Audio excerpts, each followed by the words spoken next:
Hi, what's up folks? Will back once again for another fight card prediction.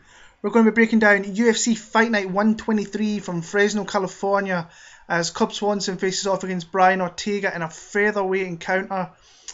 And a pretty solid card with some really good fights throughout as well, solid matchmaking. Coming off a bumper weekend of UFC events from the TUF finale and especially UFC 218, which was just an unbelievable card with so many great fights and talking points throughout the entire card. As always, thank you for the support, always appreciate it. Thank you for the new subscribers I've received in the last week or so. I'm making moves up there again, making my new goals for 2018 where I can hopefully get this channel to go to new places. And talking of going to new places, as we're moving into 2018, I was just wanting to ask you guys, have you got any ideas if you would like me to do any other stuff? Like, would you like me to do like a round table where I get other YouTube predictors on, or guys in the MMA industry that I can we can talk about the fights coming up, maybe just for like pay-per-views or so on. MMA Kilton does something like that, and I've always wanted to do stuff with other people. I've just never got around to doing it. Especially now with the time with having my little one here, but I'm still trying to do more for this channel and just make it kind of fun and exciting moving forward. One thing I was thinking about doing was like Will versus the fan, so myself making my picks, and then week in week out a different fan faces me, and then at the end of 2018 we see if the fans win or they see if I win. So just something to keep it fun, light and fun throughout the year, and maybe get competitive towards the end of the year if it's quite closely run. Obviously I think I'm going to do a UFC fantasy pick'em league again like I did this year. I would like it more for my YouTube viewers, so hopefully I can get more of that. If you're interested in that, let me know, and I'll set that up towards the end of this year, into early next year, sorry I should say, and we'll go from there. So, but I appreciate everything you've done for me this year, guys. This year has been such a huge year for me across my YouTube channel. I've gained like 800 subscribers, which is massive, and so many views. It's just crazy to see some of the numbers that I've got, which is something I never thought envisioned I would ever have. So I appreciate it. Thank you very much. We'll get into this card. As I said, some really good matchups throughout, and some solid matchmaking as well. So, and starting in the middleweight division with the returning Antonio Braga Neto against Trevin Giles. Now, Braga Neto is a guy that maybe a lot of the new fans don't really know. He's been away for like 3 years. He's been in the UFC for 4 years. A jiu-jitsu guy, a really good jiu-jitsu guy, a former 2-time jiu-jitsu world champion, and nasty guy on the ground, especially with his knee bars. If you go on YouTube, you'll find some of his jiu-jitsu matches, and he's a very good exponent of the knee bar. Other aspects, he's not bad, but I think his knee bar is definitely his speciality. Submission, his go-to submission if he gets the opportunity. Pretty solid fighter. Beat Anthony Smith, who's now in a run in the UFC. He's not probably far away from maybe breaking into that UFC top 15 ranking. Nasty though, a nasty guy. It's good to see him back. I think why he went away is he had really bad money problems, and was down in the dumps, was in a really bad spot, and then he started playing poker, which could have led to a really putting himself in a worse position, but he came out the other side, did very well, and got himself back in the straight and narrow money wise, and now he's coming back to the UFC. So yeah, it's interesting to see what he's did in the last 4 years, if his game's still the same. I mean, it's a big gap taking 4 years off. It's only kind of special kind of athletes that can do that and come back and be successful, like a George St. Pierre, who's all around just an unbelievable fighter and a good athlete. Braga Neto's not really like that. He's a good jiu-jitsu guy, but everything else is solid at best. Trevin Giles, on the other hand, he's like a 10-0 prospect here. He's out there. He won the LFA title. He's been in fairly decent fights. I think sometimes he gets lured into brawls a little bit, which is something that he has to be careful with.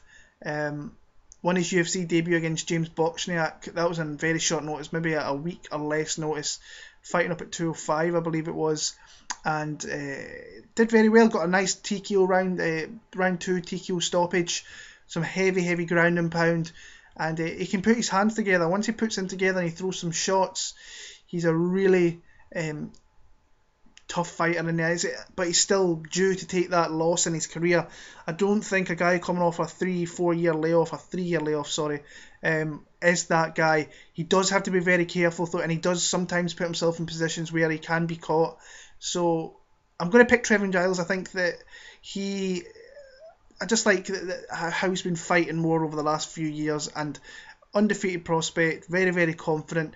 I think, and he's got a guy here in a spot where he can definitely beat him, and he may have a lot of rust coming at this fight. So I'm going to pick Trevin Giles. I'm going to pick another round 2 TKO victory there.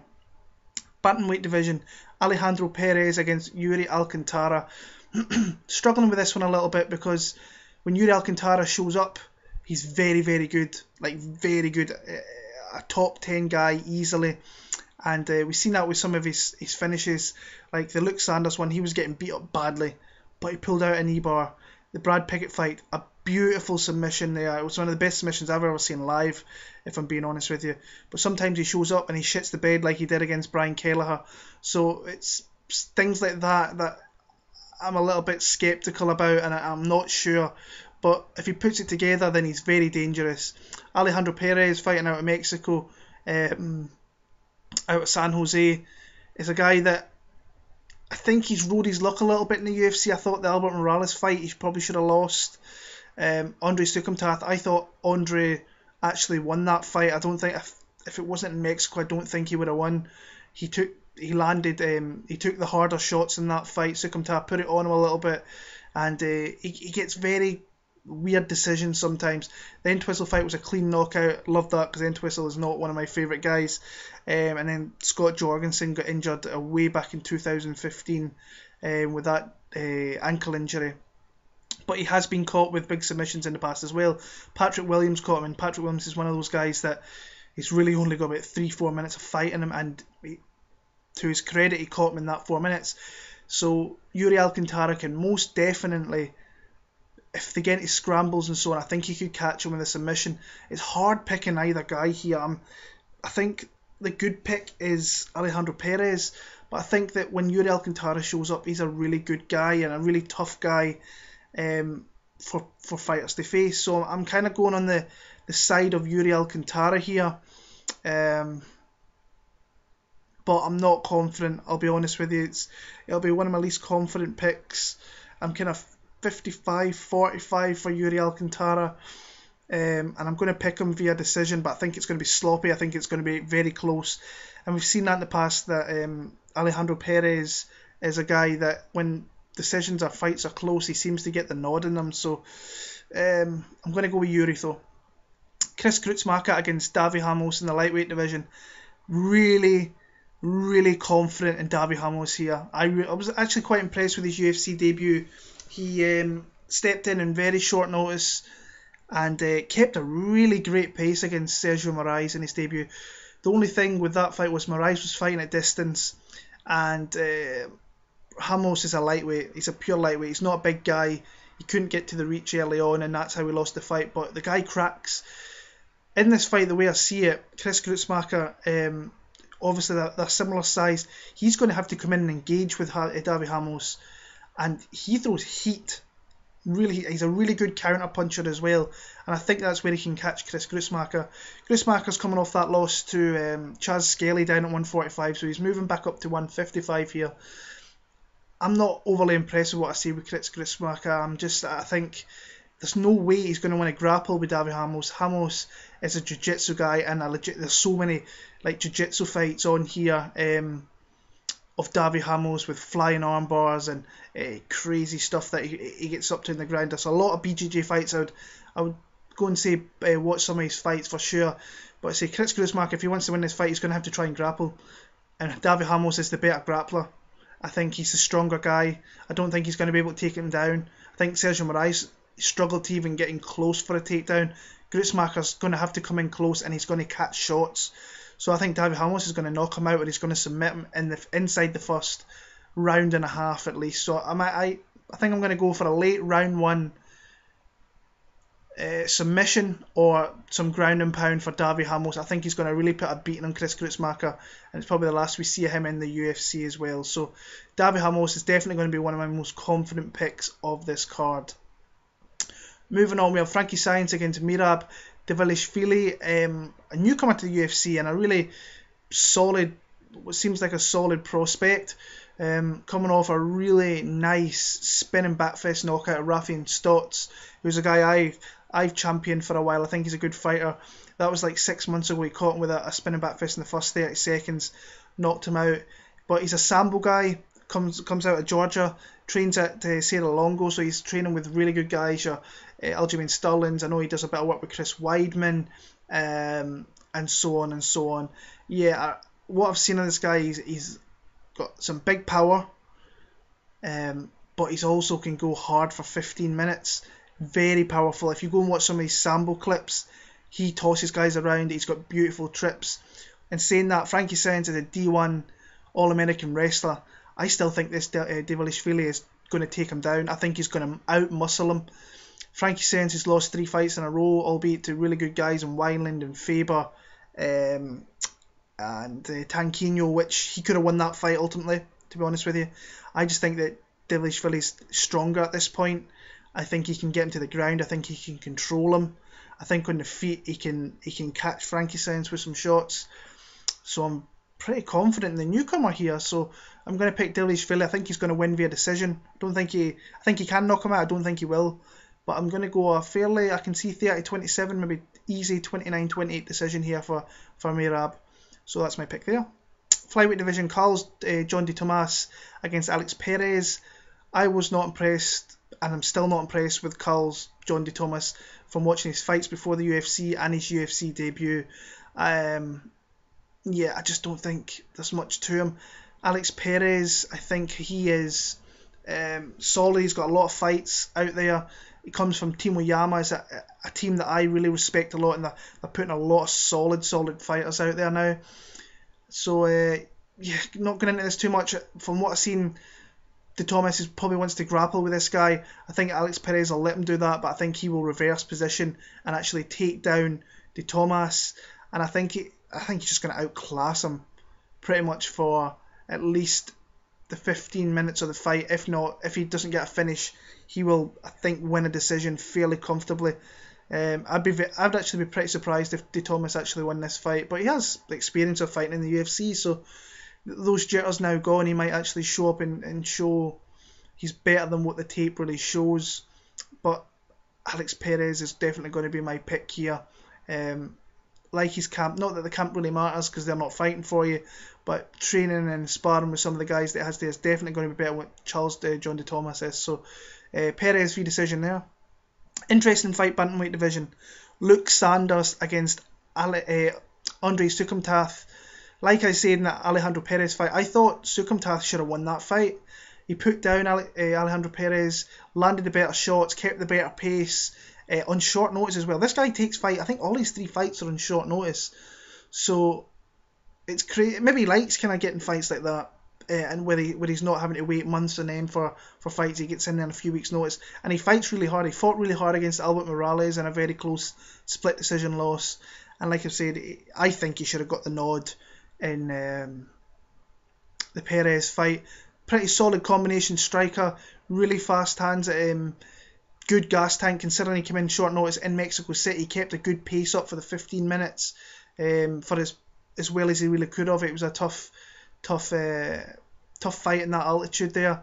Luke Sanders is a guy that he can look good in one instance and then look really particularly bad in the next. I mean, that fight with Iuri Alcantara, he was beating that ass bad, like really putting a beating on him, and just laying the smackdown pretty much. And then he got caught in a knee bar and really didn't know what to do, and just kind of looked for a door and looked for a way out, and had to tap. But in saying that, Alcantara did apply a really nice knee bar, and he had to tap. He had the fight with Maximo Blanco, which I was really impressed with that, because Blanco's one of those weird guys that you have to be very careful with. Comes from the lab, MMA Labs, so really solid camp there. Nice win over Terry Weir, who fought last week. Terry Weir's nothing spectacular, but he's a tough guy to face. He's hard. You don't put that guy out of there, and he's in the fight always. And that was for 25 minutes as well.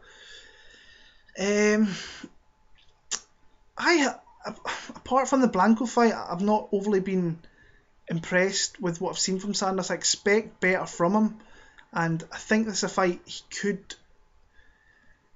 could look very good in, but I think that Andre Soukhamthath is going to be the faster guy. I think over the 15 minutes he's going to be... I think he's going to have more cardio, more stamina. I think he's going to be more durable as the fight goes on. Luke Sanders will, I think, look to grapple.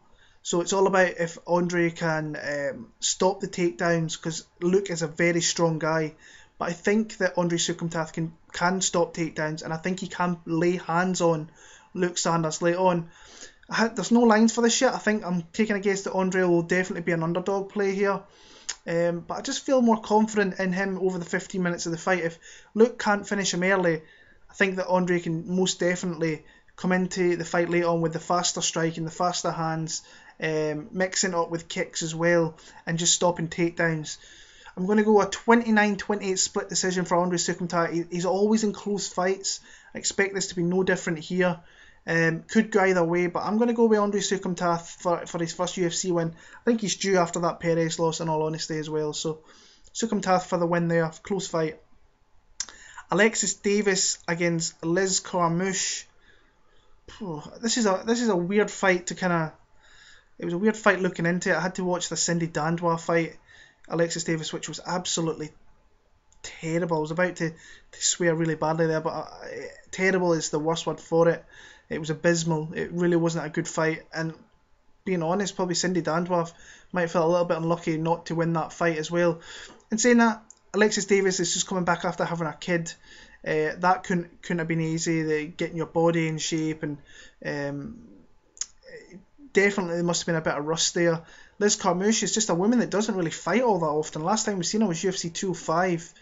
I think it was UFC 205, was it not, against Raquel Pennington? No, I don't think it was.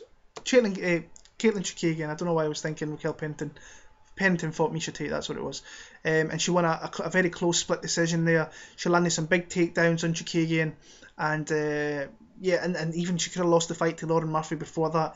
She literally only fights once a year. If you look at her record there, this is the second time that she's fought Alexis Davis. She lost a decision way back in 2013, 4 years ago in November. And then she lost to Miesha Tate, which is a fight she could have probably got the nod in as well. So she's always in close fights. Very, very powerful girl. Can get very powerful takedowns. Pretty stocky woman.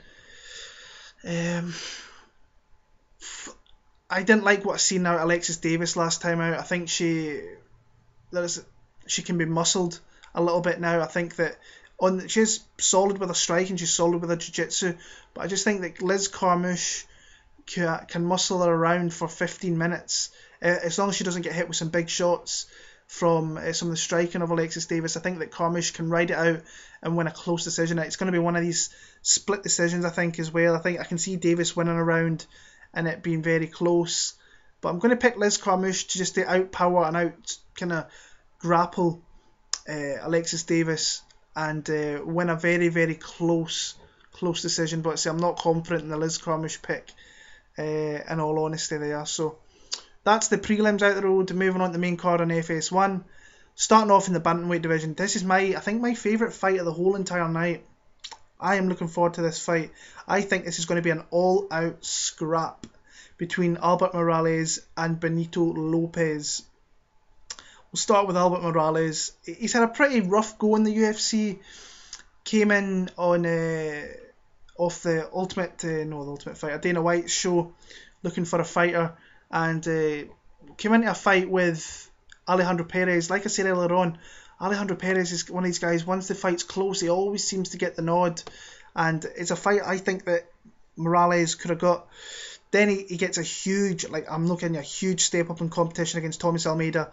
And tried to brawl with Thomas Almeida, and that never works in your favour really against Thomas Almeida. If you come out there to brawl, he will catch you with shots, and especially being down in Brazil as well, it was a tough go for Albert. Then he's got Andre Soukhamthath, like I talked about earlier on. That was a very close fight. That was actually a very fun fight. It was a lot of output, a lot of back and forth swings in the fight where Albert would land shots and Andre would land shots as well. So, and then Brett Johns, I seen it in Glasgow. He had a tough weight cut. coming over here. I think he took that fight in short notice. And Brett Johns I think he's a legit guy. He showed last week. The guy's got skills. He's like 15, 16 and 0. He's got really good takedowns. He can lay on you, and that's what he did pretty much in Glasgow. He said it himself, he was a little bit flat in that fight to Brett Johns, but Moraes is tough. He sticks it out, and on the feet he's dynamite. He can be really effective on the feet. Benito Lopez, this is his UFC debut. He fought in the Dana White show, the Contender Series, where he won a pretty close split decision against Steven Peterson. Were very, very aggressive. I mean, he caught Peterson with some big shots early on and put a heart on him and bloodied him up. A lot of flying knees. This is the guy I've known about for a long time. He's been at Team Alpha Male since he was 11 years old. He's 23, so he's been around the game for a long time, learning his craft, coming up through that gym with multiple world champions, and just great legendary fighters as well. So, how do I see this fight going? I see it being a scrap. I really do. I see a lot of action on the feet here. I see it being across 3 rounds as well. How I think you beat Benito Lopez, I think we've seen a little bit of a blueprint in the Dana White show. Steven Peterson tried to grapple with him, got takedowns on him, and that's what I think you have to do. You have to, on the feet, I think he's very dangerous. He's very long, and it's something you just have to be extremely, extremely careful with on there. Say likes to fight long, throw a lot of flying knees. I think a grappler is the kind of guy to beat Benito Lopez in an all-out brawl, an all-out scrap. I think this is literally flipping a coin, this fight. I've been going back and forward. Initially, I was on Benito Lopez. Then I went Albert Moraes when I was watching a few of his fights last week, and I rewatched both fights today, and I think I'm going to go with Albert Moraes. But honestly, I'm not confident. I'm just looking forward to watching that fight. I think that Benito Lopez has maybe the more chance to stop the guy, stop Moraes. I think Moraes over the 3 rounds can maybe outwork him a little bit more. But it's little ifs and buts in this fight. So I'm going to pick Albert Moraes via decision. Middleweight division, Eryk Anders against Markus Perez.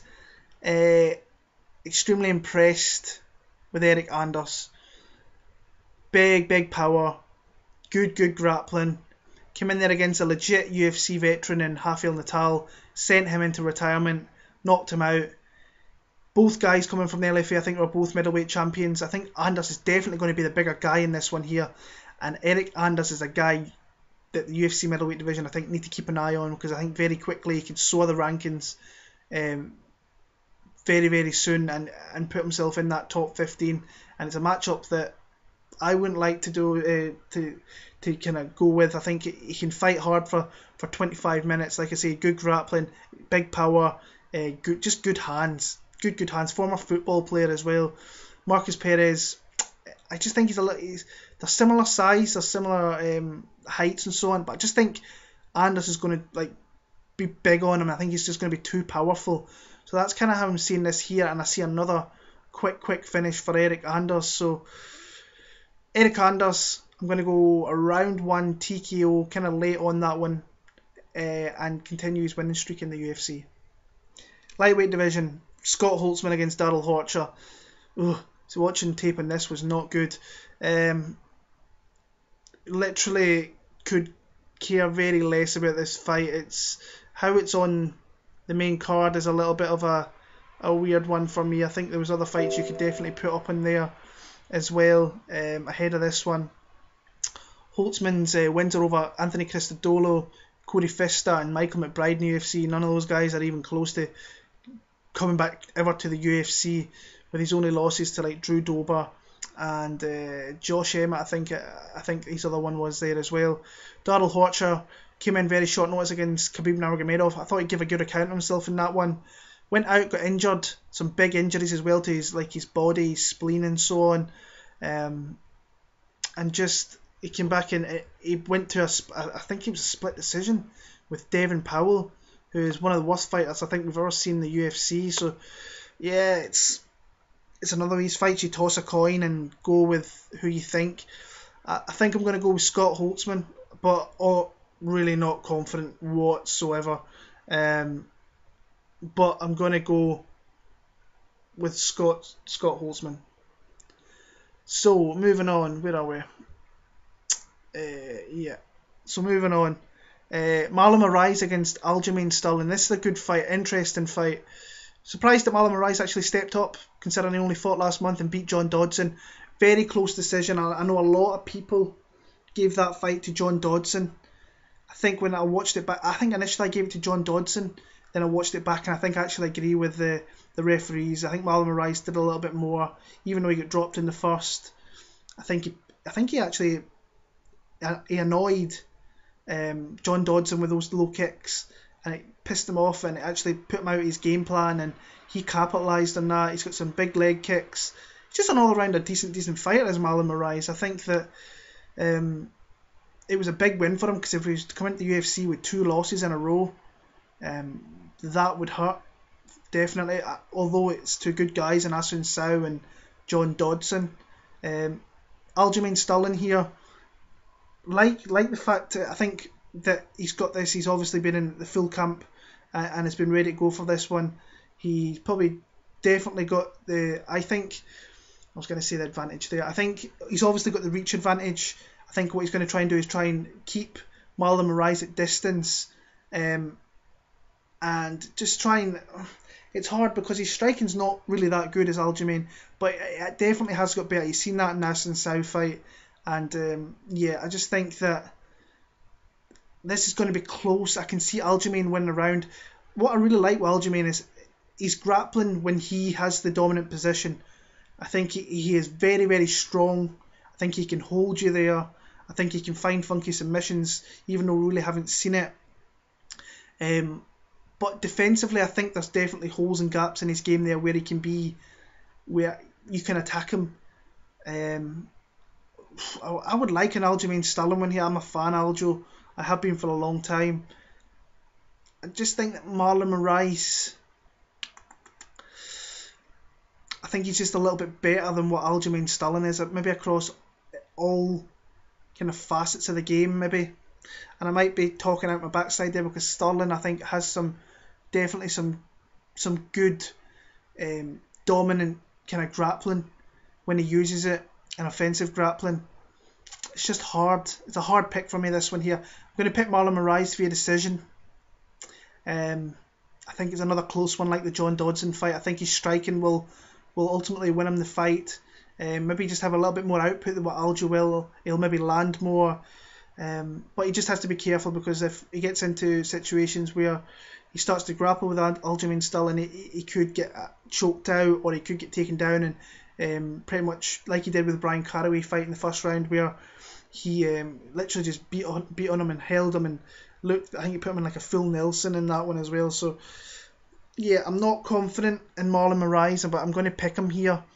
Hope for an Aljo Sterling win, in all honesty. So Marlon Moraes, 29-28 decision victory there. Featherweight division with Jason Knight against Gabriel Mowgli Benitez. Who doesn't like watching Jason Knight fight? I mean, the guy's all action.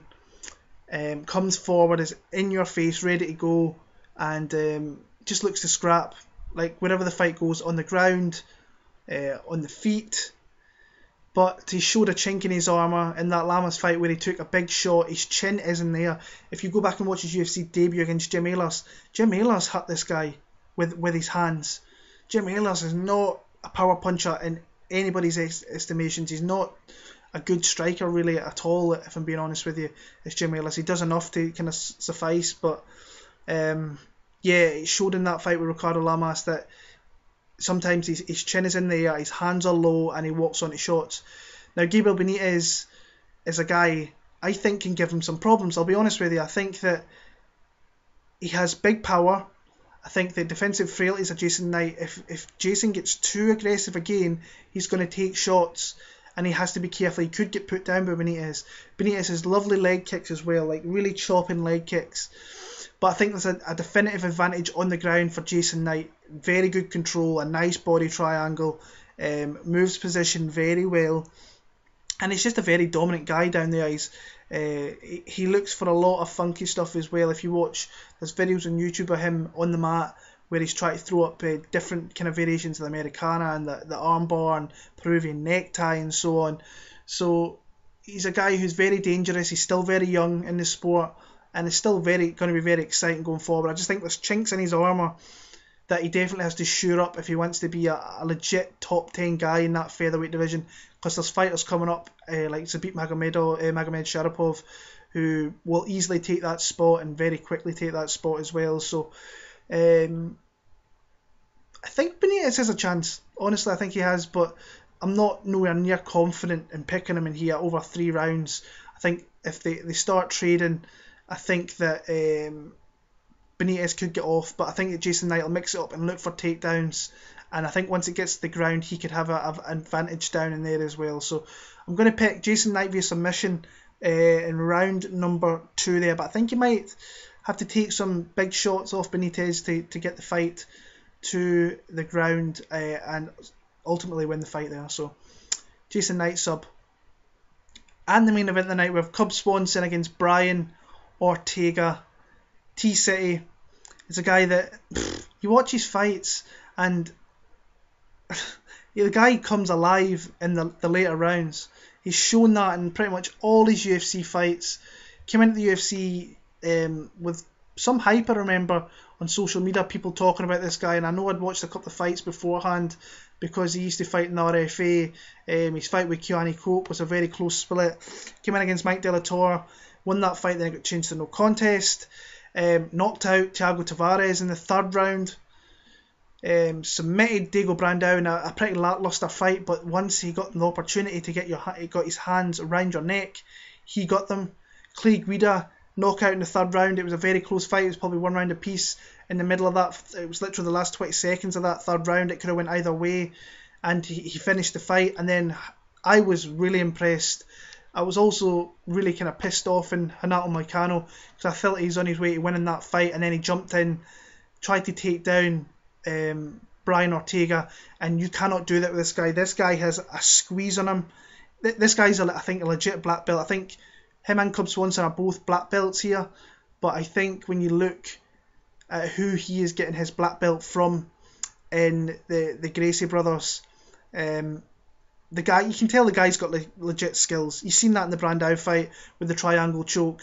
You've seen that with the guillotine choke against Moicano. As soon as he gets it on, it's really hard to not be put to sleep, or you're tapping out with this guy. And he's a hard fighter to pick against because he comes on late in fights, but this is 5 rounds. And last time out he had a tough weight cut. He looked terrible. And I don't think he overly impressed me in that fight with Moicano. But any opportunity this guy gets, he takes it. Cub Swanson, on the other hand, this is his last fight in his UFC contract, so this is a big one here. He wins this fight, he definitely puts himself in position for a UFC title shot, or in the process of a UFC title shot. Frankie Edgar's probably going to get that next shot against Max Blessed Holloway. But if Cub wins this one, he could definitely get the rematch against Max Holloway. I've kind of struggled with this pick a little bit, I'll be honest with you, but say, like, talking about Swanson, he got taken down twice by Artem Lobov, and Artem Lobov is not known as a wrestler, grappler, or whatsoever. He's used as a brawler. He lost rounds, or a round, to Artem Lobov in that fight, which surprised me a little bit. But saying that, he was coming off that huge win over Do Choi, which was one of the best fights of last year. But I'm struggling with this pick a little bit because I like the experience of Cub Swanson. I like his game. I think when he's on, he's a really nasty fighter with some nasty striking. But I'm being pulled in by Brian Ortega. I think it's a 50-50 fight, if I'm being honest with you as well. I'm going to go with my initial gut feeling and my initial pick when I heard this fight was taking place, and that was Cub Swanson here. I think he needs this win big late on his career. He's not going to get many more title shots, many more opportunities. This is tough. I'm going to pick Cub Swanson via a decision, but I think there's going to be some hairy moments in this fight where he could be in some troubles, and if he can get through them, and I think he wins the fight. I'm going to go a 49-46 for Cub Swanson. Not confident in the pick though, because I think Brian Ortega's live, because he finds a way. He could be losing 3 or 4 rounds, and then he'll land some strikes, and I think if he lands some strikes, puts Swanson down, and I think he'd easily jump on a submission. So I'm going to go Cub Swanson. It's a pick'em fight now with the betting odds as well, so I say I'm picking Swanson. I'm not overly confident because I think that Ortega could definitely catch him. So that's my picks for UFC Fight Night 123. I'll be back next week for UFC on Fox, Dos Anjos versus Lawler. Really solid card with lots of fights there. So thank you very much for watching, guys. Appreciate your time. All the best, and when the fights come around this Saturday, I hope you enjoy yourselves. So all the best. Take care. Speak to you next week.